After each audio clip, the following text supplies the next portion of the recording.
Ignite your curiosity with Austin Next. We're watching Austin transform from a thriving ecosystem into a global superstar. With our host, Jason Scharf, we aspire to better comprehend the true nature of innovation. Together, we will uncover what makes a successful ecosystem and navigate the technologies shaping our future. Now let's dive into what's next.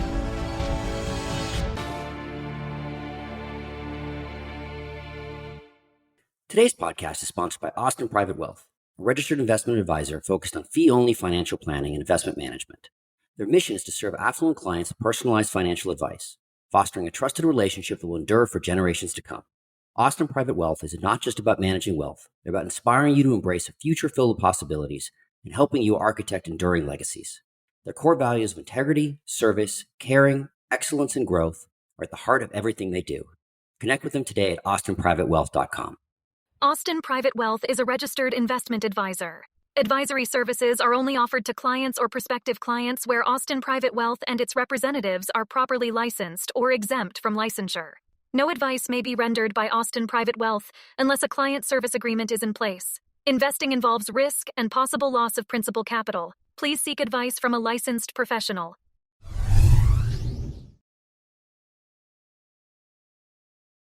No one can really argue that Austin has been growing at a fantastic pace. The Bureau of Labor Statistics reported that through February, the Austin Metro ranked third in employment growth. We added about 101,000 jobs year over year and have increased our total base by 140,000 looking back through the pandemic. But this growth encompasses not just the city of Austin, but our entire region. We're growing at ludicrous speed, to quote an analyst from Civic Analytics. This region encompasses an area from Bastrop to Dripping Springs, from San Marcos to Temple. With hubs in Round Rock, Cedar Park, Buda, as well as downtown, we're becoming a multi-hub region with all the benefits and pitfalls of that term. One key element of making it work is local information delivered to local consumers, and that's where our guest is making his mark. John Garrett started a community impact newspaper from the game room of his home and with his wife and best friend Jennifer. Their belief that everyone, not just the insiders, should know what is happening in their own backyard. John has been named Best CEO by the Austin Business Journal and a distinguished young alumnus from Sam Houston State University. He also won the KPMG Executive Leadership Award from the Austin Chamber of Commerce, among many other accolades. The Garretts launched their first edition of CI in 2005 with the Round Rock Pflugerville paper. Today, Community Impact News publishes more than 40 editions, serving over 60 communities, including 11 editions in the Austin Metro, as well as Dallas-Fort Worth, Houston, San Antonio, Nashville, and Phoenix. John, welcome to Austin Next. Thanks so much for having me, guys. So, a bit of background, start off. What made you embark on this journey of hyper-local publishing? Well, I always joke that we were hyper-local before hyper-local was cool. 2005 was when we started Community Impact. My whole career's been in the newspaper business. So I started at the Houston Chronicle in the late 90s, mid to late 90s. So the glory years. I mean, we were killing it, printing money. Only game in town, really. I mean, everybody followed the newspapers back then. But it gave me a great opportunity. I was always on the business side, but it gave me an unbelievable opportunity. I learned so much about technology there at the Houston Chronicle. I learned about people. I learned about circulation and quality. But my wife and I are from Austin. So we, just like everybody else, even now, back then, everyone wanted to be in Austin. That was in Texas for sure. And so we wanted to move back. I took a job at the Austin Business Journal. It was my first management job. I was the advertising director at the Austin Business Journal here. And it's just 26 years old. And my first management gig, but I learned so much. I learned about, how to build a great team. We were one of the worst performing business journals on the chain of 41. And when I left there, we were one of the top two. So wow, I was really proud of what we built there. Yeah, no, it was great. I had a great team and learned a lot. It was a great experience for me because I learned so much about kind of the tone of CI, right? It's kind of a business journal tone. But the reason why we went hyperlocal is because, my wife and I lived up in Round Rock. And I was driving into the Business Journal every morning. And at the time, what's now called 45, it was called Lewis Henna Boulevard. They were, building it, tearing it down, building it, tearing it down. We're like, man, what are they doing? We don't even understand what they're doing with these roads. And, of course, they were building the toll roads and no one knew where they were going or how much they were going to cost. And since I worked downtown, I was really interested in, people that are new don't understand how 45 connects to Mopac was like a miracle because before then it was like driving down Burnett Road every single morning, but like multiplied by like 10. just to get to downtown Austin. It was very difficult back then to get to downtown Austin. So it was like the curiosity is really what got us. And of course, at the time, the only real local publications were, kind of the traditional community newspapers, which I think were a lot better back then. But still, they wrote about, Johnny kicking the winning field goal and that kind of thing. And my wife and I didn't have any kids. We didn't have a Starbucks back then. Are they going to build a Starbucks near us? Like, that's all we cared about. So it was curiosity and my experiences at the Houston Chronicle and the Austin Business Journal that kind of brought it all together. And I always wanted to be an entrepreneur, and I had all these really bad ideas my wife would just reject.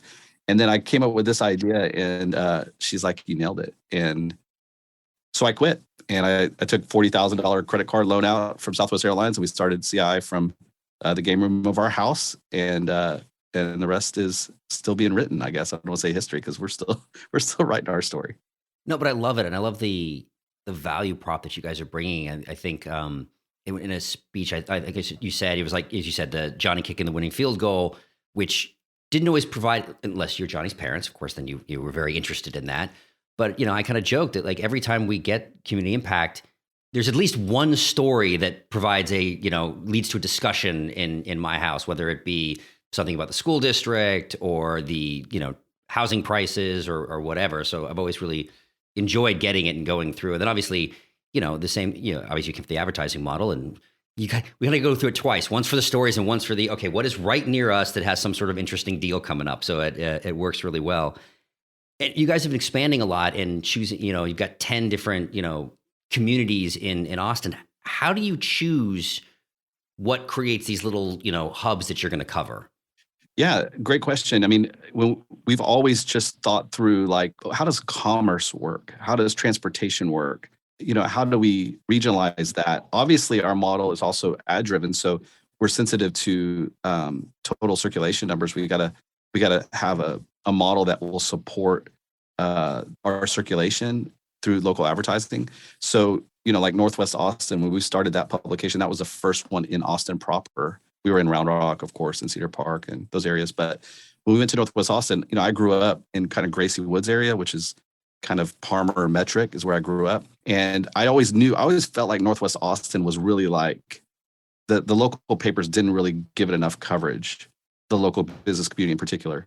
And at that time, the Domain was just getting started. The Red Line was just happening. And so we're kind of looking, okay, are there news events that are happening in this area? How does Northwest Austin actually have a voice at City Hall? This was actually before they had the district. So, it was the council members were very central Austin, geared, and they focused most of their policies and even funding on those areas. And so we wanted to say, hey, Northwest Austin deserves a voice. We went and met with Mayor Will Wynn at the time when we were launching Northwest Austin, and they agreed. They really wanted to engage the Austin citizenry in the Northwest Austin area. If you can imagine, they didn't have representation at City Hall. And so we wanted to be kind of the representation. And so when the city was doing their budget, we wanted to hold the city accountable in terms of, like, how many park dollars were going to Northwest Austin parks and those kind of things. So that's kind of how we decide the areas. It's editorial need. Is there enough business there to help support the advertising driven model, and kind of like, where do people go and live, work, and play, and try to keep it within that area. How has that changed, right? We said 10, you started with Northwest Austin. Where you see, obviously when you decide, hey, we're going to put a community newspaper in this region, that is a point of saying we've hit a certain level of maturity for that region, right? Right. And I think, we're already seeing it. Like, we're doing some really cool things. Like Central Austin, for example, was one edition. Dita, who runs our Central Austin paper, is an amazing leader. She said, hey, we got to split some of this up. So we added some additional circulation on the east side, which has been, a lot of people have asked for a long time. And we're kind of creating these new zones. Round Rock, Pflugerville is another great example. So we used to go to Round Rock, Pflugerville, and Hutto. Now we split those editions to be Round Rock by itself, and now Pflugerville and Hutto have their own editions. So we're getting more hyper local as the area grows, and that helps a lot. It really helps our focus on editorial to be more meaningful, to the people and what they care about. But it also helps us on the business side, because it helps our local businesses be able to afford, advertising in a kind of a smaller, more focused area. And how do you see the connective tissue of these? You said it was Round Rock, now it's Pflugerville and Hutto. I'm curious, like, as we see with Samsung coming into Taylor, how Taylor may be part of that group or getting its own. What defines that connective tissue to be this is its own community? Yeah, I think it happens really organically. Like, even though Samsung's going out to Taylor, it's still, if you've ever driven, Hutto to Taylor, there's still a pretty big gap. Now that gap is closing. And so to me, it's about transportation. So if we do Taylor and we combine it with Hutto, then we have to really make sure editorially that the people in Hutto feel like we're their paper and the people in Taylor feel like we're their paper. So if they're not connected enough, then we've learned this over time, it creates some, editorial relevance issues. And so it's kind of like, the daily paper's problem, right? Like, how does a daily paper cover Round Rock and San Marcos and Austin? It's very difficult. So every day the paper comes out, how do you make sure that somebody who lives in Buda feels like that's their paper? So that's what we think about, and our model allows us to do that it's a little bit more effective than kind of a big daily or metro focused publication. Well, and then you split up, when I look at the website and the different areas, you split them up by the different metros, Austin Metro, Houston, Phoenix, and so forth. So going to put you on the spot a little bit for a moment. I noticed that on the website, New Braunfels is in the Austin Metro, but at least from a census perspective, I think it's in the San Antonio Metro. So how was that decision driven? Well, Jason, there is no S in the middle of New Braunfels. There's actually a really funny song that you should Google that most people say New Braunfels, and that the locals there will be able to tell you're not from there if you say that. Just FYI, that's a friendly little note to you. I appreciate it, and I apologize to everybody, all our listeners in the area. I will get better. So, but it's a really great video. You got to Google it. It's really, really great. So New Braunfels has always in our market been in Austin because we kind of kept going south. So we're in San Marcos, and really San Marcos, obviously geographically is close, but now we're in San Antonio. So we just haven't moved it, structurally on our website.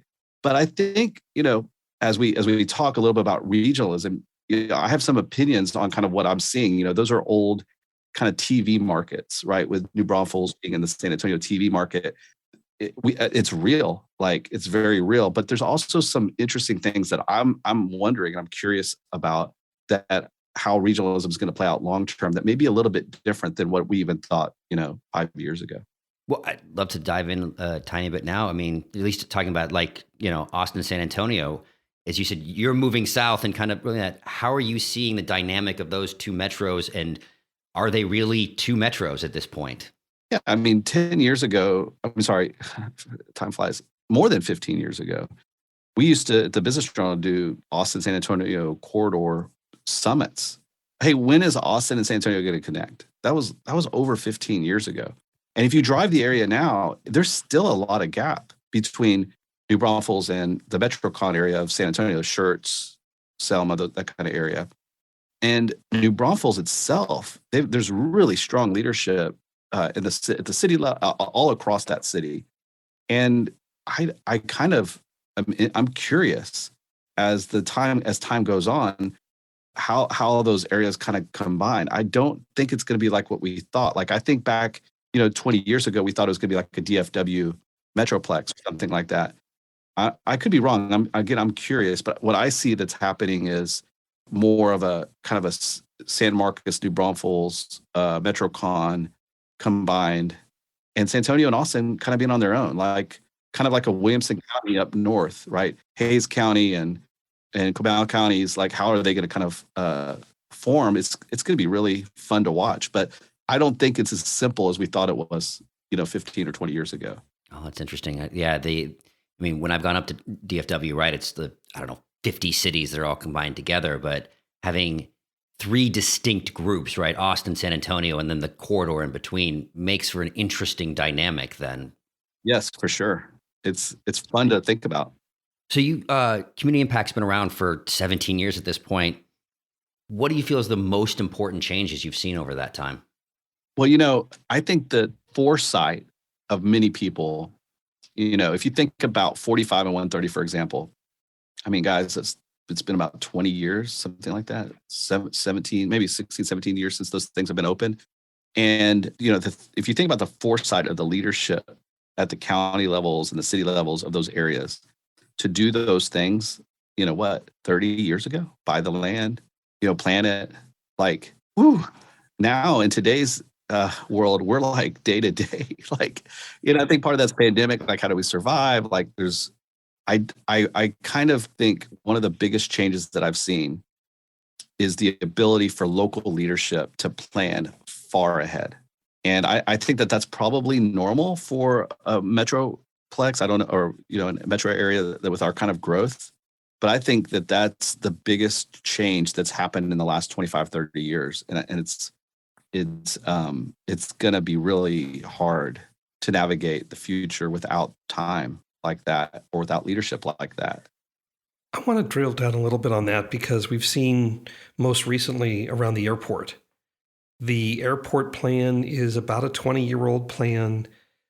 For example, it called for additional jet fuel storage to be in a certain location. Here we are 20 years later. Austin Bergstrom Airport is a much, much larger airport from a demand point of view.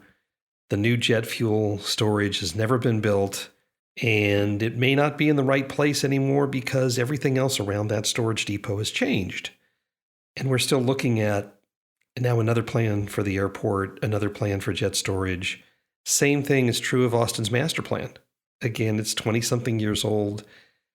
Do we have, and I don't want to go deep into politics here, but is it possible for political leaders today, with all the storm and drang kind of thing, is it possible for them to plan out more than 2, 3, 4 years in advance? I think it's still possible. I mean, the good thing about planning 30 years out in advance is that, you're going to be retired by the time the plans come to fruition. So to me, yes, you still can plan 30 years out.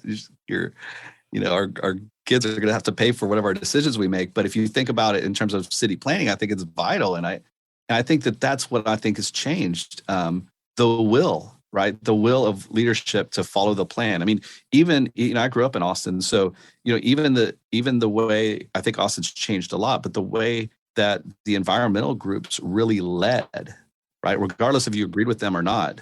I mean, they got stuff done. I mean, some of the fun things, if you look at the Arboretum Retail Center, I mean, all those trees in the parking lots and such, like those were like really well thought out policies that annoy us is when we were trying to find a parking spot. But the point is that they wanted development to have trees and, make sure that there was still a beautiful area. And a lot of that local will is I feel like it's a lot more short-sighted, and they're making decisions in a lot of the cases they have to, that are like, hey, what's in front of me next year, as opposed to really making sure that the decisions that were made 20 years ago at whatever increments, 5 years, 10 years, 15 years, that those plans are moving forward. I think we've lost that somehow. Not everywhere. There's still some really smart, big picture regional planning that's happening, but the will to actually keep those things moving forward, it seems to have gotten lost in the urgency of the issues that face us today. Yeah, I'd agree with you. And I think one of the biggest issues there is with Project Connect and the transportation real needs of Austin, because I think it was just last week or 2 weeks ago, I read that the rail line is now going to be twice as expensive as it was promised.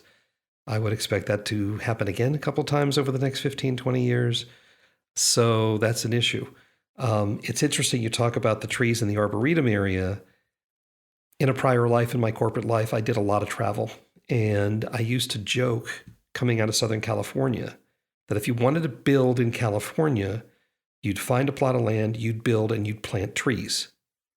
Everywhere that I went on the East Coast and the Southeast, it was just the opposite. You'd cut the trees away that you needed to cut, and then you'd build. So when you talk about a smart plan to keep trees in the Arboretum area, which is beautiful, and yes, okay, it might be a little bit harder to get a parking spot, but at least you can breathe. So it's just one of those things. I wanted to dig in a little deeper also with regard to CI and your business model. Now, when I was in college, I was in the media in Chicago, but I was on the broadcast side.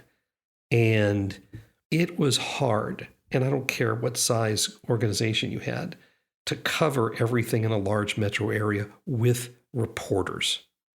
You've taken what, for local newspapers, especially the hyper-local 11, 12 different versions in the Austin area, and an amazing, I want to say it's a risk, by actually putting people on the ground to cover these areas. Congratulations, by the way. Keep it up. We love it. How has that worked for you, and what was the thinking process behind it? Yeah, like so our business philosophy is everything starts with high quality local journalism and high quality design. I mean, if you've noticed our paper, we're all about infographics. I think we lead the country, in my view, of quality of infographic local journalism. Like we are really good at it, and we put a lot of money and resources towards that. Real quick, there was at least, it was one of your, I think, housing ones that I literally took a picture and was texting it around saying, oh, look, here's this increase, that increase, and here's our zip code. Okay. Yeah. We value design, and that's a big difference. We always have. Our first issue in 2005, if you go to our website, it's a great archive. You can go look at all of our bad design from our first issue. But one of the first things we did, this was before Google Maps was available. We designed every entrance ramp and exit ramp through a satellite image of the toll roads. Because if you had a business off 45, like you really cared about, whether or not you had an exit ramp or entrance ramp. And so we've always really valued design. And I think if you have high quality design, then it goes to the people, and the people will want to read it. And then you have, revenue that you can get. And then the key to that is you can continue to invest. So you add additional reporters. And so that's what's happened. That's how we built the model is we start with high quality journalism and high quality design. And our circulation strategy is really smart, right? It goes to everyone. And if you deliver a high quality product to people, they'll read it. We've demonstrated that. And the data is really clear. Like the idea that people won't read a printed newspaper is something that we have not experienced in the data, not even our data, other people's data really demonstrates that you can still pull that off. So it starts with a commitment to quality journalism, and then a commitment to continuing to invest in that. So adding additional reporters. And what's really exciting for us now that I'm really, I would have never have known is, we during the pandemic, I studied a couple of really great local digital models, and we've learned a lot. And now with our daily newsletter, we have a whole new way to monetize and to add resources. So we're adding what we call multi-platform journalists, and so we're adding even more journalists that are really focused on kind of our digital products. And so I think it's just going to get better. Like that's been our approach, and we're committed to it. We're committed to, we're a values-driven organization, and one of our values is quality, and we're going to have a high-quality product. And I think that that's a long perspective that a company, we're privately held. So my wife and I are the only shareholders, which that helps a lot, and the return matters to Jennifer and I. And one of our greatest returns is when we walk into a CI office and we have reporters that, are engaged, and we have a team that loves their work. So that's the real return that we're going after right now. And I'm very grateful for that. Let's go up a level now and talk about how Austin develops as a metro and what Jason and I have seen in other metros, especially coming out of where we did. One or two scenarios, seems to take place. You either have the single hub dominance kind of metro, or you have this multipolar, multi-hub kind of environment. Now, it's easier if you talk, for example, about sporting venues within a city. I'm born and raised in LA, and if you look at LA now, you've got the football stadium down the street from where the Lakers play at the Staples Center, and a couple blocks away is the sports arena, and so on and so forth. It's all very, very focused in a single area, and over time, it's actually moved more towards the downtown. In other areas, you've got just the opposite, where things seem to scatter. it looks like the greater Austin area, Central Texas, whatever term we're going to use today, is becoming that multi-hub, multi-hub and spoke kind of thing, if you want to. You put a stick in the ground, we've got the state capitol, we've got UT Austin, and then everything else is all over the place. Obviously you've built your model the same way, so I'm going to guess you see that. But do you agree with that? And what do you think that means for all of us? That's a great question, and something that as long as I've been in Austin, everyone's been wondering about. I view it more as like sun and the planets, that Austin is the sun and everything around it revolves around the sun. And every once in a while, you're going to get a beautiful glimpse of Mars and you see something that's happening out in Leander that you're just blown away by. Wow, that's beautiful. But Leander really needs Austin. And so it revolves around the sun, and the sun is Austin. And I think that that's just the way it's built. So, and I've seen a lot over the last 17 years of covering the region that have really impressed me. The regionalism is real. I know you had Laura from the Chamber on recently, and I was always like, this is just strange to me. So Emerson moves from Northwest Austin, out of Austin, up to Round Rock, and everyone's happy.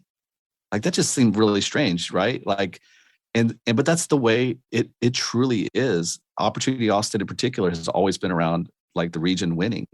Now, I have seen some interesting battles between suburbs for projects, and that's a little, the planets around the sun sometimes will battle a little bit more, but generally speaking, I think everyone would agree the reason why the cities around the area are a great place to do business is because they're very close in their proximity to the sun.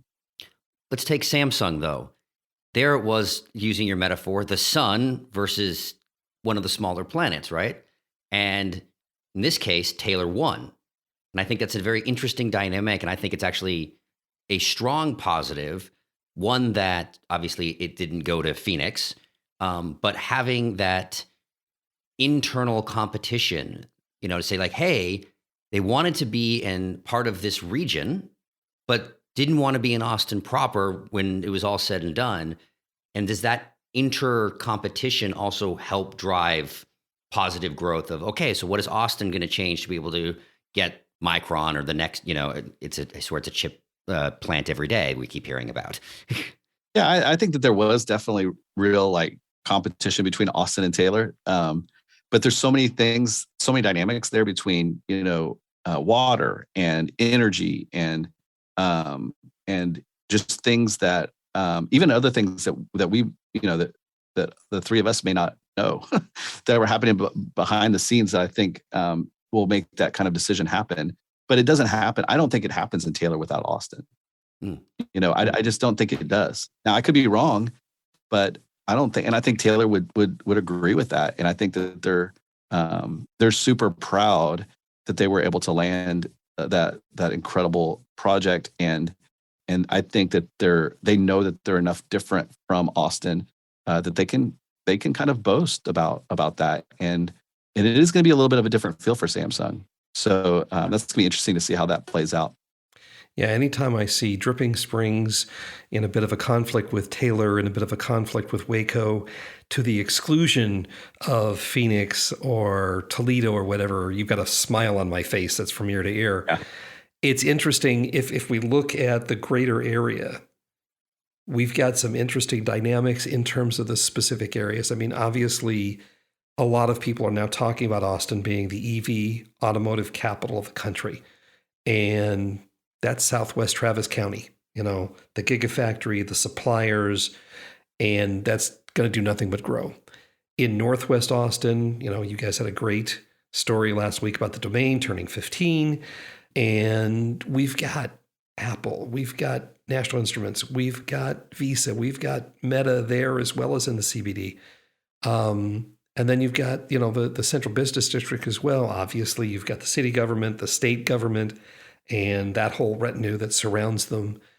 But we also see autonomous vehicles being tested around the streets in downtown Austin all the time with those little carts, driving around for DoorDash or whatever it is. The issue seems to be, how do you place the right thing in the right location given what you need? You talked about water. We could talk about land. I mean, power. Rail. Yeah, transportation. Yeah, in general, not freight as well as people. It's hard. And do you see that increasing? Are we going to see in that northwest section by the Domain? Are we going to see more and more of, quote, high tech software development kind of things? And our factories are going to be, whether they're on the northeast side around the Samsung plant or around Tesla?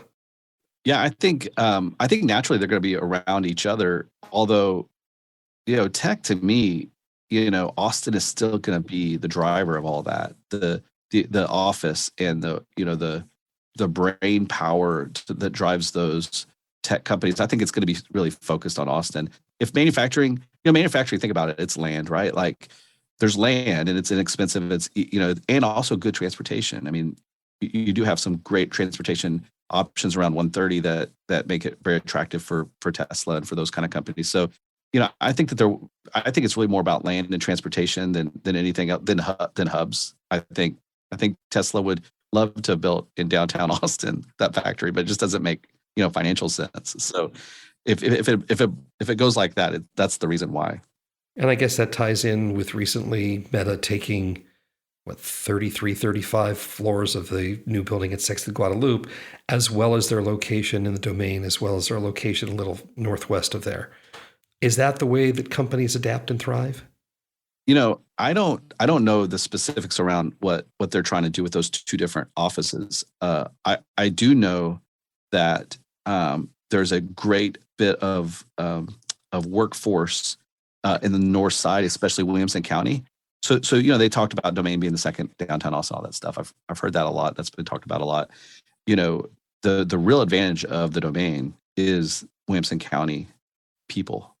The people who are buying homes in Lander and Cedar Park and Round Rock, and they want, they don't want to drive to downtown Austin. So I don't know what their strategy is. I don't know if they're having separate departments or like what they're thinking. But to me, I bet it's about talent, and I think that that's the biggest thing that every organization, regardless if you're manufacturing or tech or whatever you're in, it's all going to be about being around talent, and it's going to be interesting, as developments happen with housing, right? Like if housing is happening in where the land is in Williamson County or in Hayes County, that's going to be interesting to see how that plays out with those companies that are trying to attract talent. Plus the whole work from home thing, like it's just going to be interesting. Yeah. Oh yeah, without a doubt. It's interesting you talk about housing. We, being the data nerds that Jason and I are, spent a lot of time looking at housing numbers and statistics. Now, where we come from, to put attractive homes in the ground, you had to go on the ballot and get the county's voters to agree. Didn't matter where the tract was. It could have been in the farthest reaches of the county. Austin did about the same number of building permits with 1/10 the population of New York Metro.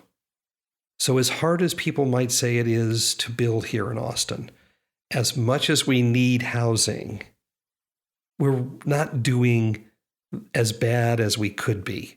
I can't imagine what would happen if we were only permitting, 1/10 of what we permitted last year in terms of homes.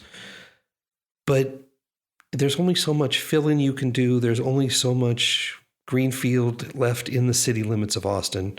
You're talking about, Williamson County. Do we get to the point where, in conjunction with transportation changes, in conjunction with just value of land going up, we start taking out sections of homes and going up or going more dense? Is that what's in the future for Austin? Well, right now there's a lot of land still up in Williamson County, and there's a lot of land that's being plotted. I think somebody who studies demographics might be more it might be an interesting guess for you guys if you haven't already done that. To me, that's a great question, and I think the whole work from home thing is kind of like the ingredient that I don't think any of us had seen coming. Because you would think like you're thinking, where in Williamson County they continue to build single family homes, and then maybe some business districts, right, but not as concentrated as like the Domain or downtown. Well, now if people can work from home more, or because by the way, just what we have now has been a huge reprieve. If you'd asked me 2 years ago, what's the biggest issue facing Austin, I would have said transportation. Like that would have been it. And now it has given us, I know traffic's still hard, but it's like the couple of days people are working from home has been a game changer. So now it's more about affordable housing and talent and that kind of thing. That are the big issues. And so long story short is I think it's going to continue to build like it's building. I don't think that Williamson County is going to feel the need to create another downtown because of traffic issues or because of land issues. And I think that the housing is going to continue to go to where it's the most affordable. Right now that's going to be in open area, land areas in Northeast Travis County. And, Hayes County is getting, kind of expensive, but still there's a lot out in Leander and Round Rock even, that there's a lot of places to build housing. So I agree with you, Michael. I think that the housing has gone, we're doing as best as we can. And this is a unique moment in our region's history.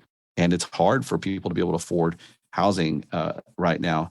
But I agree with you. I think that there are things in the works, and I think we'll catch up, and we might even see a little bit of extra inventory that will really hopefully help some of that affordability issue. And I think there's also the demand side. I mean, you're seeing people going to Leander and those places because they want a house, they want the good schools, they want all of those things. And what is interesting is, are we starting to see, to your point, where it's all about the talent, are the companies starting to move closer to the talent? I mean, when we saw recently, Austin was one of the fastest growing metros. It was like 3% in 1 year. But then Williamson County was, which is obviously a part of that, was 20% growth, right? So if everyone's moving up there, and you're getting this question of, if I'm adding a new building, if I'm adding a new, or if I'm moving to Austin, it becomes an interesting question of, do I go downtown? Do I go up into Williamson County? Because people want to be, 10 minutes from me. Yeah, I mean, I think so. I just don't know how much of it is kind of old thinking, right, with work from home. So I loved being up here in Pflugerville because the talent, we had many people come work for us because they were tired of driving downtown.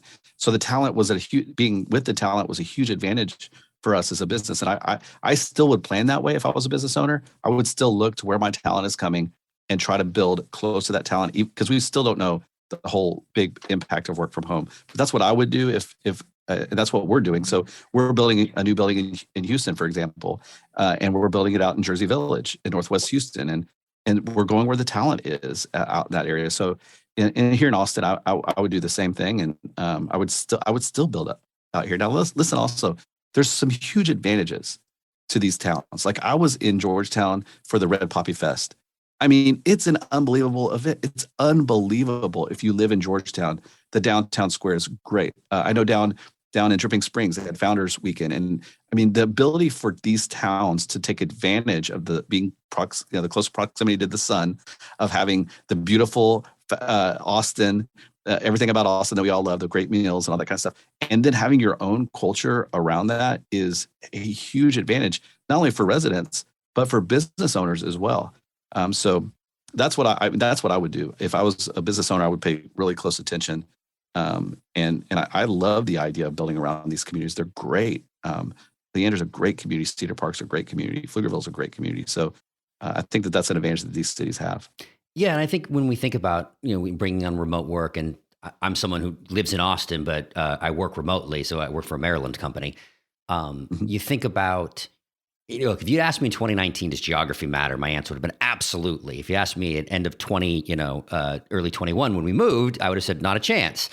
And if you ask me now, the answer is yes, but it's harder to define how, right? And when we think about, the future of work, and we think about, it always drives me a little bit crazy, the lack of nuance in some of the discussions when it's the spectrum. We're either remote hybrid, whatever that means, or in person, right?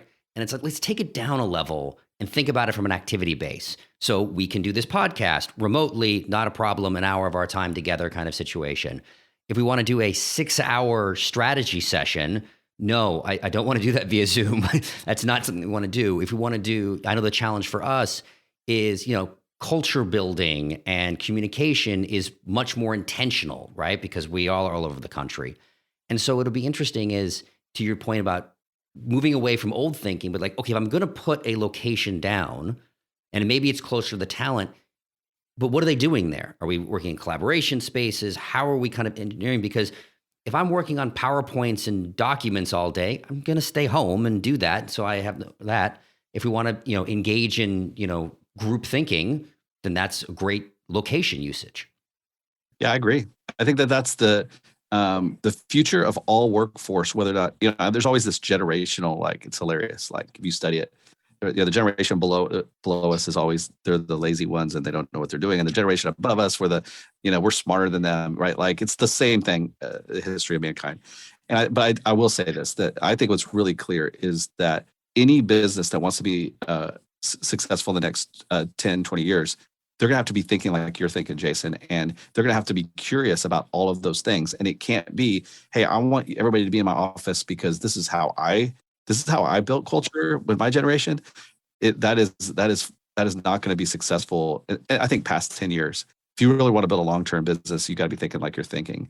And that's what's fun though. Isn't that the funnest part? Like, we don't know in the Jersey Village building, for example, like we did exactly like you said, we have these big workspaces. We have a big meeting area because we all want to come together. Then we also have offices and cubes for people to kind of have their own place. So, but we don't know, like we want to be flexible. We want to do the best that we can. And we want to listen to our staff but we want a place. So for us, building a building, putting our sign up on 290 that says we're Houston's community newspaper company, like that matters to us. And so I think that businesses being seen in the communities, I think is still a valuable piece of the puzzle. But how you build the workplace is going to be something that we're all going to be learning. If we're open and we're curious, I think we're going to get really good at it. It's going to be better than it was for our generation. No, I think that curiosity and that flexibility is really important because we're still, I mean, at the beginning, right, it was like, I don't know, 5-10% was working remote. And then, you had numbers coming out saying, we think 20% is going to work remote. Now we're hearing it's 55%, I think was people don't want to go back to the office. So, not in some cases, not being committal. So we kind of see how things go. Now, all that being said, if we have remote work, people being in the house, we have this dispersion across the metro, right? So one of the big things about ecosystems that make them work is this aggregation effect, right? There's lots of people, they're running into each other. We have these wonderful creative collisions. It's like, oh, you're doing this. If we put these things together, a unicorn is formed, right? Well, if we're spreading out and not going into the office as much with remote, how do we maintain the strength of that dynamism and be a interconnected region that is causing creative collisions? I think you're going to see it in more happy hours and events that are around. I think events. I remember my first event during the pandemic, coming to an event where people were like sitting around tables. It's like, what? This is so weird. But now it's not. Like, I'm like so looking forward to every event. I'm an extrovert, and I don't know about you guys, but like there was always I always had this kind of like fog, like kind of a head fog over like social interactions and such. And even though we still got out, we felt comfortable. My brain from a business networking standpoint was totally shut down for 2 years. And I think that's a muscle that we've got to rebuild, but I'm like so excited to do that. And so I think that's the answer. I think there's going to be, we are physical human beings, and we do want to connect. Some want to connect less than others. And I think that's a beautiful thing, that we're all created a little bit differently, and we need to respect that, the differences. But I think that coming together is going to be really imperative. Although, we need to be open-minded, because there were great companies prior to the pandemic that were remote all the time that were successful. So, I think we just all need to be curious and open-minded and flexible, right? But I think our brains are going to start kind of re-energizing the parts of our brain or whatever that are like, hey, I can't wait to actually go to an event again and network again and feel safe about it. So that's an exciting part of our next, I think, couple of years. I think there needs to be an evolution, though, in stepping up the game, even in these networking events, because I know because we transitioned during the pandemic, leaned in heavy into I'll call it the digital networking, whether through things like Lunch Club or Clubhouse when it had its moment, or just, people, just Zoom in general and meeting people. And it's funny because I've many times went to the 100-person happy hour event that was like, yeah, I'm supposed to go to this. And I'd say 99% of the time, the serendipity that was envisioned was supposed to happen kind of never did. And so for me, it's now been and if we said 3 small children, all these kind of things, like the bar for me to go to an event is raised. It needs to be, of higher value. So you've got people itching for it, but then these kind of like, okay, what is it that I'm looking for? How are we going to change? And how are you going to bring even better connectivity at these types of events? That's interesting because for me, the bar is lower. I'll tell you why. I think that pre-pandemic, like I was kind of an event snob. Like I'm only going to go to that event if I can make sure that my peers, the people at the level that I need to do business with, are going to be there. And let me tell you something. Now I go to these events and I'm like, I don't care whoever's sitting at my table. I can't wait to get to know their story. And I don't know if that's a long-term thing or if it's just a pandemic, like whatever. But for me, the events have become richer because my event snobbery has decreased. And I met a woman, for example, just briefly. I know we're probably running out of time, but just real briefly, I met a woman at an event, and we're sitting around. It's a diversity and equity event, and this woman, a Black woman, says, "Hey, I need to talk to you because I never really felt like Community Impact was my newspaper before. I always loved the ads, like you said earlier. I love the ads, but I never felt like it served my community. It was really my community newspaper. But I've noticed in the last 6 months that people that look like me are in your stories, and it's something we've been really intentional about as an organization. I was really proud of it. But to have that kind of dialogue with a reader that I probably at an event before may have only been around my peers and may have excluded that kind of conversation, not intentionally, but I guess intentionally, to now be at this event and seeing all these just people that I would normally wouldn't really seek out. Really seeking them out has been very rich. So I don't know. I feel like I've learned. I know we've all learned a lot through the pandemic, but that's one thing I really hope I can hold on to, that I'm not looking at an event list and saying, okay, I need to like hang out with these CEOs, that instead I'm open to like whoever it is across the room that I get to have a conversation with. I've found a real richness in that. And so I hope I can keep that. Well, Tom Singer, who we had on our podcast towards the beginning, talked about in Austin in the 90s, how you could have a 3 name tag day. And I think both you and I are looking forward to that kind of event. Forget the traffic for a minute. The ability to go out and work with people and meet people that you don't know or that you do know is a great thing. This has been an amazing conversation. Appreciate it. We always end our podcast with our signature question. John Garrett, what's next, Austin? What's next for Austin is a transformative time for all of us to learn more about our neighbors, to learn more about the beauty that's around us, and to appreciate people for who they are. It's going to be, we have the chance to have, the greatest decade in our city's history if we're open to that kind of interaction and part for our fellow neighbor. I think that's the truth. John Garrett, Community Impact Newspapers. Thank you so much for being on the Austin Next podcast. Thanks for having me, guys. I really appreciate y'all. So what's next, Austin? We're glad you've joined us on this journey. Please subscribe at your favorite podcast catcher, leave us a review, and let your colleagues know about us. This will help us grow the podcast and continue bringing you unique interviews and insights. Thanks again for listening, and see you soon.